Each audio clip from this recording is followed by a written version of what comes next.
Assalamualaikum dan selamat petang. Saya ucapkan kepada Tuan Pengarah Institut Pendidikan Guru Kampus Pendidikan Teknik, Tuan Romaino bin Rabu, Tuan Timbalan Pengarah, Dr. Muhammad Nordin bin Abu Bakar, semua ketua-ketua jabatan, semua rakan-rakan pensyarah dan semua pelajar-pelajar IPG Kampus Pendidikan Teknik serta penonton dalam saluran YouTube ini. Jadi pada sesi Deep Talk pada kali ini, saya akan menyampaikan satu tajuk yang berkaitan kepentingan ataupun berkaitan hubung kait kecerdasan buatan yang kita biasa panggil Artificial Intelligence atau AI di dalam konteks pendidikan. Okay? Jadi dalam era ini, kita kena sebagai pendidik, sebagai pensyarah, sebagai guru, kita kena tahu apa yang dikatakan Artificial Intelligence di dalam pendidikan. AI ataupun Artificial Intelligence ini, yang biasa kita sebut AI, ataupun istilah Melayunya, kecerdasan buatan, adalah salah satu elemen di dalam revolusi industri 4.0. Dan di dalam elemen revolusi industri 4.0 ini ada banyak elemen-elemen lain seperti Internet of Things dan sebagainya, augmented reality, AR. Tapi pada petang ini saya hanya bercakap dalam konteks Artificial Intelligence sahaja. Bila menyebut tentang AI, sudah pasti ataupun ada kaitan dengan teknologi. Jadi sebelum saya meneruskan sesi perkongsian pada petang ini berkaitan AI di dalam pendidikan, saya akan memberi sedikit sebanyak berkaitan istilah teknologi. Apa yang dikatakan teknologi yang saya percaya semua pihak tahu, tapi ingin saya perjelaskan sedikit sebanyak apa yang dimaksudkan dengan teknologi. Sebab AI adalah salah satu komponen di dalam IR 4.0 yang ada kaitan dengan teknologi. Apabila istilah ini kita faham, sebagai seorang pensyarah, kita mudah untuk menyampaikannya kepada pelajar atau siswa guru, yang mana ada 7 elemen di dalam AI ini yang perlu kita absorb, kita gunakan, kita serap ataupun kita hayati supaya kita tidak ketinggalan di dalam konteks pendidikan ini. Elemen-elemen teknologi ini dapat kita sampaikan. Okey, teknologi adalah penggunaan alatan, mesin, bahan dan proses untuk menyelaraskan masalah manusia. Selain itu, teknologi adalah bagaimana kita menggembelingkan pengetahuan kita untuk menggabungkan sumber bagi menghasilkan sesuatu produk. Jadi AI ini adalah salah satu elemen di dalam IR 4.0 dan ada kaitan dengan teknologi. Selain pada itu, dalam abad ke-21 ini, teknologi sudah bergerak begitu pantas dan sukar dibendung. Memang terlalu laju di dalam urusan-urusan berkaitan hal teknologi ini. Dan teknologi tidak hanya mengubah gaya hidup manusia, tapi juga mengubah bagaimana kita bekerja, belajar dan berinteraksi. Jadi di dalam kerja buat kita seharian, sebagai seorang pensyarah, sudah tentu kita mengajar. Okey? Dan kita berinteraksi, berkomunikasi dengan pelajar-pelajar ataupun siswa guru pelatih di IPG Teknik ini. Jadi, ada 7 elemen yang saya akan kupas satu persatu dan kita perlu hayati, dan ada juga perkara yang kita telah gunakan sama ada di dalam tempoh pandemik, tempoh hari, ataupun sebenarnya setelah terlebih awal kita gunakan, dan ada juga perkara-perkara yang kita kena hayati di dalam konteks PMP ini. Jadi sebelum saya pergi lebih jauh, istilah AI ini sebenarnya bukan istilah yang baru. AI adalah Artificial Intelligence yang menurut McCarthy dari Massachusetts Institute of Technology MIT pada tahun 1956, beliau menyatakan AI ataupun Artificial Intelligence atau kecerdasan buatan merupakan proses memodelkan cara berfikir manusia dan mereka bentuk suatu mesin agar dapat berperilaku seperti manusia, atau istilah lainnya disebut cognitive task. Iaitu bagaimana mesin boleh belajar secara automatik dari data dan informasi yang sudah diprogramkan. Ini daripada sarjana barat, iaitu John McCarthy, yang memperincikan atau emphasize tentang istilah AI ini. Jadi AI ini sebenarnya bukan benda baru. dia telah wujud ataupun istilah ini telah diperkenalkan sekitar 50 ataupun 60 tahun yang lepas, iaitu pada tahun 1956. Jadi saya akan mengupas 7 elemen di dalam artificial intelligence ini dan hubung kaitnya ataupun kepentingannya di dalam pendidikan.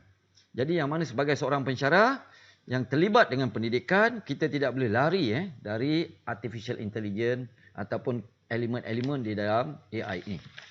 Okey, elemen yang pertama berkaitan mentor virtual. Bila sebut mentor virtual, ini adalah sedikit sebanyak ada kaitan dengan berkaitan pengajaran dan pembelajaran secara maya. Okay, kita sebagai seorang pensyarah bertindak sebagai mentor, yang mana di dalam tempoh 2 tahun ini banyak PNP yang kita jalankan menggunakan kaedah virtual ataupun secara online ataupun secara maya. Yang mana kita bertindak sebagai seorang mentor, pensyarah mengajar disebabkan oleh kita tidak dapat bersemuka antara satu sama lain. Jadi elemen ini sebenarnya sedar atau tidak kita telah gunakan. Ini adalah elemen yang pertama di dalam artificial intelligence, iaitu berkaitan mentor virtual. Jadi di sini saya ingin menyarankan kelas yang kita jalankan sekarang telah kembali kepada asal, iaitu secara bersemuka ataupun face to face. Tapi dalam konteks mentor virtual, walaupun mungkin kita telah adakan secara face to face, tapi kita boleh juga untuk mengulang kaji ataupun untuk membuat satu pemahaman untuk kita pelajar kita lebih memahami apa yang telah diajar, kita boleh adakan juga secara virtual. Yang mana kita bertindak sebagai mentor, jadi pelajar di dalam itu sebagai mentee. Ini yang dikatakan mentor virtual. Ataupun mungkin kita menghadiri sesuatu tugasan di luar, kelas tidak dapat dijalankan secara bersemuka, tapi kita menggunakan secara maya, dan kita adakan di luar waktu kuliah, sama ada di sebelah malam ataupun di lain masa daripada kuliah yang sepatutnya kita jalankan, itu juga boleh kita nyatakan sebagai mentor virtual. Dan boleh berlaku pada bila-bila masa dan di mana sahaja. Asalkan pelajar yang kita nak sampaikan berkaitan PNP tadi dapat mengikutinya dengan baik. Inilah yang dikatakan mentor virtual di dalam elemen yang pertama, iaitu artificial intelligence itu. Okey, elemen yang kedua berkaitan artificial intelligence ini adalah voice assistant. Okey, voice assistant adalah pembantu suara, iaitu membantu digital yang menggunakan pengecaman suara, algoritma pemprosesan bahasa, sintesis suara untuk mendengar arahan suara tertentu dan mengembalikan maklumat yang berkaitan atau melaksanakan fungsi tertentu seperti yang diminta oleh pengguna. Jadi dalam konteks pendidikan, voice assistant ini mungkin kita boleh rakam suara kita sebagai seorang pensyarah. Mungkin kita tidak sempat untuk menyampaikan beberapa perkara berkaitan kuliah, berkaitan topik yang hendak kita ajar, dan perkara itu agak penting dan kita boleh rakam suara kita dan disampaikan secara maya dan sebagainya. Inilah yang disebut voice assistant. Okay? Jadi kita tak perlu terikat hanya PNP ataupun apa yang kita nak sampaikan itu berlaku dalam bilik darjah. Jadi kita boleh rakam juga suara ataupun PNP yang kita nak sampaikan melalui voice assistant dan disampaikan kepada pelajar. Jadi inilah juga yang dikatakan salah satu lagi elemen, iaitu elemen yang kedua di dalam AI, dikatakan voice assistant. Okey? Dan yang ketiga, apa yang dikatakan smart content. Smart content merupakan teknologi AI yang berfungsi mencari kandungan buku digital yang sudah diprogramkan secara virtual dengan lebih mudah dan cepat. Penerapan teknologi ini terdapat di perpustakaan digital saat ini, sama ada di sekolah atau di pusat pengajian tinggi. Contoh, sebagai contoh, Discover Book Depository Use Selection of CRAM 101 Books Online. Ini adalah salah satu contoh yang mana tajuk ini kita boleh jadikan dia sebagai smart content. Okay? Di dalam hal ini, mungkin di IPG Teknik kita ada pusat sumber yang kita boleh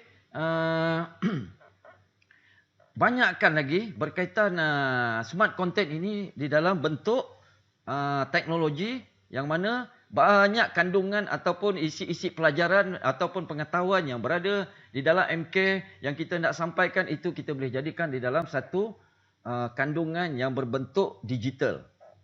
Yang ini mungkin kita perlu usahakanlah. Nanti mungkin unit pusat sumber boleh sama-sama kita duduk berbincang dan sebagainya untuk kita melihat bagaimana kita nak implementkan smart content ini di dalam konteks PNP ataupun ilmu ataupun pendidikan di dalam IPG teknik ini. Okey, elemen yang keempat di dalam AI yang saya fikir sangat penting juga di dalam pendidikan yang boleh kita serapkan iaitu presenter translator.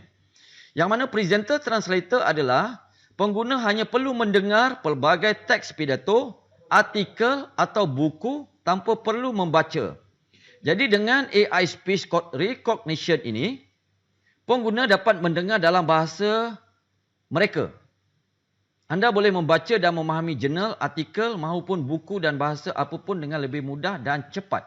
Maknanya sekarang ni, presentation translator ini seolah-olah kita menyampaikan satu teks sama ada di dalam konteks PMP, okey. Kemudian kita boleh jadikan dia di dalam sebagai dalam konteks dalam bahan pembelajaran digital dan kita boleh baca, kita boleh sampaikan kepada pelajar. Inilah yang dikatakan presentation translator. Okey, yang mana sedikit sebanyak kita dah boleh hubung kaitkannya dengan kita punya DLO, Digital Learning Object ataupun bahan pembelajaran digital. Ini pun salah satu daripada elemen AI di dalam pendidikan. Kemudian seterusnya, global courses. Global courses ini adalah berkaitan kursus yang kita boleh jalankan secara keseluruhannya di dalam konteks yang lebih luas lah. Jadi dalam teknologi AI ini sudah banyak diterapkan dalam pelbagai bidang termasuk pendidikan. Global courses membolehkan pelajar mencari dan mengikuti kursus dari bahan dari seluruh dunia. Okay? Contoh kursus yang sudah menerapkan teknologi AI seperti kursus Udemy, Google, Eisen, Han Academic, Duolingo dan lain-lainnya. Jadi di sini sudah tentulah siswa guru yang kita hendak lahirkan adalah bersifat global, dan adalah yang mempunyai satu sikap yang dinamik, progresif serta boleh apa sahaja sebagai seorang guru mereka boleh lakukan apabila bertugas di sekolah kelak. Jadi di sinilah perlunya elemen ini, global courses ini yang mana perlu juga disampaikan kepada siswa guru kita. Banyak sekarang elemen-elemen ataupun ilmu-ilmu di luar sana yang kita boleh cari melalui online. Kita tak perlu hadiri kursus secara face to face ataupun yang berbayar. Sebaliknya banyak di dalam online yang disebutkan global courses ini yang kita boleh dapat secara percuma dan kita boleh hadirinya. Okey, jadi yang seterusnya yang keenam, automatic assessment. Okey, di dalam konteks ini kalau di IPG kita menggunakan konsep open book test. Okey, yang mana soalan-soalan yang kita beri kepada siswa guru kita adalah berbentuk konsep. Okey, open book test ini telah bermula apabila kita dilanda dengan masalah COVID, pandemik, dan di dalam tempoh PKP sudah bermula open book test. Yang mana konsep OBT ini kita telah implementkan dan dalam masa yang sama juga di dalam elemen AI, Artificial Intelligence ini, automatic assessment pun telah mula sedikit sebanyak memasuki dalam pendidikan. Yang mana bagaimana untuk membentuk sistem penilaian untuk berjuta-juta pelajar. Okey. Adakah kursus di dalam talian suatu hari nanti akan menggantikan pendidikan? Menurut Profesor Kejuruteraan Elektrik dan Sains Komputer di MIT, Anand Agarwal bercakap tentang kesan masif Open Online Courses, MOOCC, terhadap sistem pendidikan. Ini menunjukkan automatic assessment boleh berlaku di mana sahaja dan di dalam konteks ini sudah mula meluas digunakan, terutama di luar negara. Jadi tidak mustahil di dalam sistem pendidikan kita kita boleh juga nanti mengadakan juga automatic assessment. Maknanya selepas sesi PNP kita boleh terus mengadakan sedikit sebanyak automatic assessment. Alright, itu elemen yang keenam untuk AI. Dan yang terakhir, berkaitan AI, Artificial Intelligence ini ataupun kecerdasan buatan untuk pendidikan adalah personalized learning. Apa yang dikatakan personalized learning adalah pembelajaran peribadi yang pendekatannya pendidikan bertujuan untuk menyesuaikan pembelajaran untuk kekuatan, keperluan, kemahiran dan minat setiap pelajar. Setiap pelajar mendapat rancangan pembelajaran yang berdasarkan apa yang mereka tahu dan cara terbaik mereka belajar. Contoh penerapan personalized learning adalah seperti yang sudah diterapkan oleh satu akademi, iaitu Han Academy di luar negara. Jadi sekarang ni seolah-olah personalized learning ini, bahan pembelajaran, bahan pengajaran, apa sahaja yang kita rasa perlu disampaikan kepada pelajar, kita boleh deliver dahulu. Okey? Kita boleh deliver dan pelajar boleh membaca dan sebagainya. Jadi di dalam konteks ini, dalam konteks latihan guru, yang kita latih sebagai seorang bakal guru, nanti saya rasa ini adalah salah satu elemen yang kita boleh mula terapkan. Jadi ini adalah 7 elemen di dalam AI ataupun Artificial Intelligence. Sedikit sebanyak sebagai seorang pensyarah kita boleh implementasikan, dan ada yang telah kita implement, ada yang belum, ada yang ni, dan sebagai seorang pensyarah, saya suka melihat ini sebagai satu kita punya penambahbaikan ataupun untuk kita bergerak lebih ke hadapan. Mungkin kita boleh sedikit sebanyak memulakan ke-7 elemen ini di dalam konteks pengajaran dan pembelajaran kita. Jadi sebagai rumusannya, di dalam 7 elemen ini yang mungkin saya boleh wrap up balik semula, iaitu mentor virtual, voice assistant, smart content, presenter translator, global courses, automatic assessment dan personalized learning ini, ia adalah berkaitan teknologi. Teknologi di dalam artificial intelligence itu sendiri, yang mana kita perlu absorb, kita perlu catch up, kita perlu ambil untuk supaya dapat disampaikan kepada pelajar. Jadi teknologi masih banyak lagi potensinya, dan ia perlu diteroka sebaiknya agar terus memberi manfaat kepada manusia dan juga hidupan lain di bumi ini. Penggunaan teknologi AI amat penting dalam menyelesaikan kerja-kerja kompleks bagi menyimatkan masa, tenaga dan manusia. Jadi sebagai rumusan yang saya fikir di dalam konteks ini, teknologi kita tidak boleh lari. Sebagai seorang pendidik, sebagai seorang pensyarah, melalui teknologi lah. Dan apa yang kita perlu buat, menyampaikan sebanyak mungkin kepada siswa guru kita, dan akhirnya siswa guru kita dapat menyampaikannya kepada murid-murid di luar sana apabila mereka bertugas di sekolah kelab. Jadi itu sahaja sesi Dik Talk pada kali ini berkaitan Artificial Intelligence ataupun kecerdasan buatan ataupun AI di dalam konteks pendidikan, yang mana ada 7 elemen yang sedikit sebanyak kita perlu sentiasa gunakan, ataupun yang belum kita gunakan kita cuba explore dan sebagainya. Okey, itu sahaja. Sekian, terima kasih. Assalamualaikum warahmatullahi taala wabarakatuh.